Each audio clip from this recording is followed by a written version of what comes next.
Hello दोस्तों, जैसा कि आपको इन्फॉर्मेशन है, हरियाणा में जब से भी बीजेपी सरकार आई है तो हरियाणा कौशल रोजगार निगम पर तो बहुत ही मेहरबान है।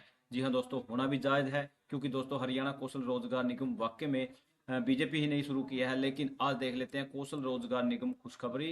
एचकेएन कच्चे कर्मी 6 नवंबर सुबह सुबह खुशखबरी। एचकेएन आउटसोर्सिंग कच्चे न्यू सुर्खियां ब्रेकिंग। अगर आप हरियाणा कौशल रोजगार निगम में लगे हुए हो, कच्चे कर्मचारी अडोब बेस पर डीसी रेट पार्ट टाइम या अन्य किसी भी प्रकार की आउटसोर्सिंग पॉलिसी पार्ट 1 पार्ट 2 या ठेकेदारी प्रथा पर लगे हुए हो तो फटाफट से चैनल को सब्सक्राइब कर लीजिए। यहाँ पर देखिए दोस्तों, मैं थोड़ा यहीं से शुरू कर लेता हूँ। यहाँ पर कौशल रोजगार निगम के कर्मियों को अब मिलेगी स्थायी नौकरी। जॉब सिक्योरिटी एक्ट लागू करने की तैयारी। पहले 2 विभागों से होगा ट्रायल, फिर सभी विभागों व बोर्ड निगमों से होगा लागू। 58 वर्ष तक की उम्र की गारंटी देगा कानून। हरियाणा के कच्चे कर्मचारियों लंबे इंतजार के बाद नौकरी की स्थिरता का रास्ता खुलने वाला है। सरकार ने हरियाणा संविदा कर्मचारी सेवा सुरक्षा 2024 को लागू करने की दिशा में तेजी से काम शुरू कर दिया है। मानव संसाधन विभाग ने इसके लिए एक ऑनलाइन पोर्टल तैयार किया है जिसके माध्यम से कर्मचारी सीधे अपनी जॉब सिक्योरिटी के लिए आवेदन कर सकेंगे। इस पोर्टल का पहले चरण में 2 विभागों पर ट्रायल किया जाएगा।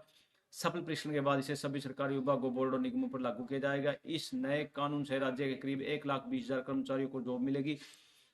यानी अब उनका भविष्य सिर्फ अनुबंध पर नहीं बल्कि कानून पर सुरक्षित रहेगा। सरकार ने पहले ही घोषणा की थी कि एचकेएन में भर्ती हुए 5 वर्ष की लगातार सेवा पूरी कर रहे कर्मचारियों को नौकरी की सुरक्षा दी जाएगी। यह कानून नायब सरकार ने मुख्यमंत्री नायब सिंह सैनी की निर्देशन में बनाया है और राज्यपाल की मंजूरी के बाद इसे स्थायी कानून के रूप में अधिसूचित किया जा चुका है। 5 अगस्त को यहाँ पर सरकार ने हरियाणा संविदा कर्मचारी सेवा सुरक्षा नियम 2025 का सरकारी गजट में प्रकाशित किया था। इसके तहत स्पष्ट किया गया कि लगातार 5 साल सेवा देने वाले कर्मचारी सेवा सुरक्षा के लिए आवेदन कर सकते हैं।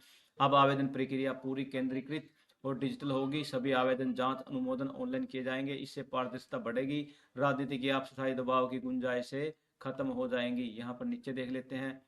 यहाँ पर देख लेते हैं। मानव संसाधन विभाग के अनुसार पोर्टल का तकनीकी काम पूरा हो चुका है और इससे पहले 2 विभागों पर प्रोजेक्ट के रूप में शुरू किया जाएगा। ट्रायल के बाद इसे पूरे राज्य में लागू किया जाएगा। इस फैसले से data entry operator, driver, clerk, helper, माली गार्ड और मल्टीटास्क जैसे पदों पर कार्यरत अनुबंध कर्मचारी को 58 साल की उम्र तक नौकरी की गारंटी मिलेगी। उन्हें समान वेतन व समान सेवा लाभ भी उपलब्ध होंगे। इससे राज्य के कर्मचारी का भविष्य सुरक्षित और स्थायी होगा।